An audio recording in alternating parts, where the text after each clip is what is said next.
sabi ni IS, sabi raw ni former President, magkampanya muna kayo, manalo muna kayo bago kayo bumisita sa kanya, sabi niya. Yun ang sinabi ni Kitty sa akin, at saka ni Atty. Miguel Dea. Sabi ng Tatay Digong, sabihin mo sa kanila, manalo muna sila bago sila bumisita sa akin. So, hopefully, God willing, sa awa ng Panginoon, sa tulong ng mga kababayan natin, makabisita tayo sa kanya. Madeline Guillermo Ratillo para sa 100% balita. Sa iba pa pong mga mahalagang balita, campaign rally na pinangunahan ni Senator Slate at Congressman Rodante Marcoleta, diyan naman daw po sa Siquijor Municipal Covered Court sa isla ng Siquijor.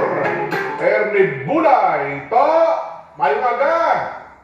Tinagsa ng mga napakaraming tao mula sa 6 na bayan dito sa lalawigan ng Siquijor sa lugar kung saan ginanap ang prayer rally ng PDP laban at ng mga kapartido nito dahil sa mainit na pagtanggap ng mga Siquijor noon kay senatorial candidates Congressman Rodante Marcoleta, hindi mapigal ang hiyawan ng mga tao. Kaya naman, nang siya ay aming makapanayan kung ano kanyang nagiging damdamin sa reaksyon ng mga tao at kung ano din ang kanyang plataforma para sa kanyang mga supporters at maging sa mga supporters ng dating Pangulong Rodrigo Roa Duterte, ito ang kanyang sinabi.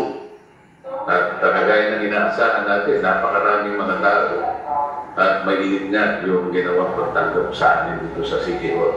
Ako'y nagpapasalamat sa kanila lahat.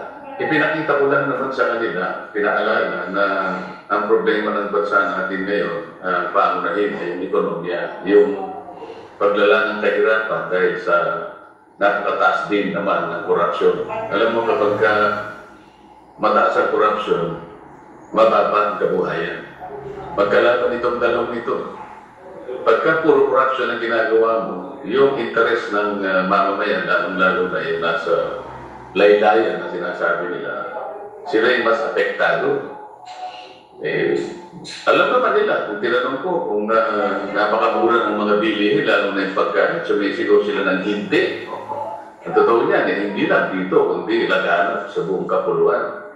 Ang sabi ko sa kanila, kailangan po ninyo na maingatan niyo yung boto ninyo sa susunod na election. Pumili na po kayo ng tao na hindi magpupunwari na kung ano-ano na naman sasabihin. Wala namang ginagawa sa pabalik-balik na lang.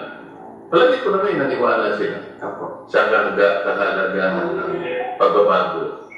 Ang pasimulan ng pagbabago, sabi ko sa kanila, ay yung inyong boto, huwag kayong pasisilaw sa konting ayuda na ibibigay sa inyo. Hindi po yun ang serbisyo.